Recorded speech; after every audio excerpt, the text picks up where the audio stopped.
আসসালামু আলাইকুম। দেশ বিদেশ টিভি থেকে হুসেন বলছি। আমার চ্যানেলে সবাইকে স্বাগত। আমাদের দেশে ডক্টর ইউনূস সাহেব এখন দেশ চালাচ্ছেন সরকার। এখন একটা বিষয় খুবই ভয়াবহ, সেটা হচ্ছে দেশের আইন শৃঙ্খলা পরিস্থিতি। ছিনতাই এত প্রকট হয়েছে যে এখন বলা হচ্ছে যে ছিনতাইকারীদের এখন হচ্ছে গোল্ডেন টাইম। ওই আমাদের দেশে গ্রামে গঞ্জে অগ্রহায়ণ মাসে, বৈশাখ মাসে যেরকম মানুষ ফসল তুলে মানুষের মন খুশি খুশি থাকে, এখন ছিনতাইকারীদের এখন হচ্ছে অগ্রহায়ণ মাস, এখন হচ্ছে বৈশাখ মাস। তারা ফসল তুলতেছে, আনন্দে হোলি খেলা খেলতেছে। এখন এই যে করুণ অবস্থা, এই যে ছিনতাইকারীরা ব্যাটাগিরি করতেছে, কিন্তু এটা হঠাৎ করে এমন হয়ে গেল কেন? এখন আমরা জানি যে এর আগে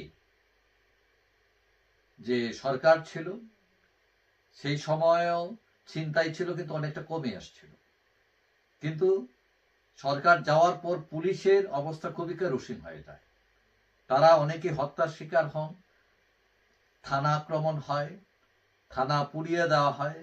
তাদের মনোবল পুলিশের একদম তলানিতে, এবং পুলিশকে ঠেক দেওয়ার জন্য সেনাবাহিনী কল করা হয়। পুলিশ এখন প্যানিক অবস্থায় আছে।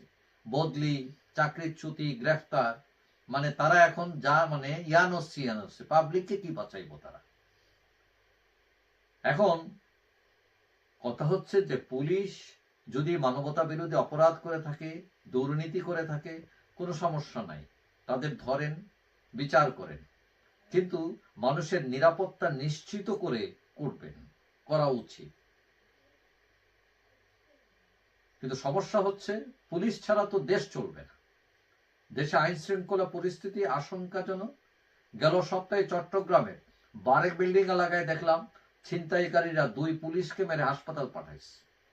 28 ফেব্রুয়ারি পতেঙ্গা, চিটাগাঙ্গে পুলিশের এসআই ইউসুফ আলীকে মারধর করে ছিনতাইকারীরা, তার মোবাইল, মানিব্যাগ, ওয়াকিটকি সব কেড়ে নেয়। 25 ফেব্রুয়ারি উত্তরায় 2 ছিনতাইকারীকে মেরে দড়ি দিয়ে ঝুলিয়ে রাখে পাবলিক। এবং পরশু একটা ভিডিওতে দেখলাম ঢাকার কোন এক জায়গায় ছিনতাইকারীরা এক পুলিশ সদস্যকে কুপাচ্ছে। তাদের একজন সঙ্গীকে ধরেছিল বলে তাকে ছাড়ার জন্য এরা কুপাই দিচ্ছে, এবং ওই পুলিশ সে নিরুপায় হয়ে তাকে ছেড়ে দিচ্ছে, নিজের জান বাঁচাই, কেউ আগাচ্ছে না। এখন প্রশ্ন হচ্ছে হঠাৎ করে এই অবস্থা হলো কেন? মানুষ সন্ধ্যার পর ঘর থেকে বেরোতে ভয় পাচ্ছে। আগের মতো পুলিশ নেই, টহল নেই, এবং এই ছিনতাইকারীরা সেই সুযোগে এখন হোলি খেলায় মত্ত। এখন আপনি যদি আক্রান্ত হন, পুলিশ এসে আপনাকে রক্ষা করবে এই আশা এখন আর নাই।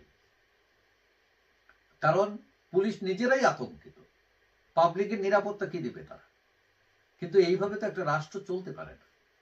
মানুষের জানমালের নিরাপত্তা না দিলে আপনি যত সুন্দর কথাই বলেন না কেন, সরকার তো বেশি দিন টিকবে না।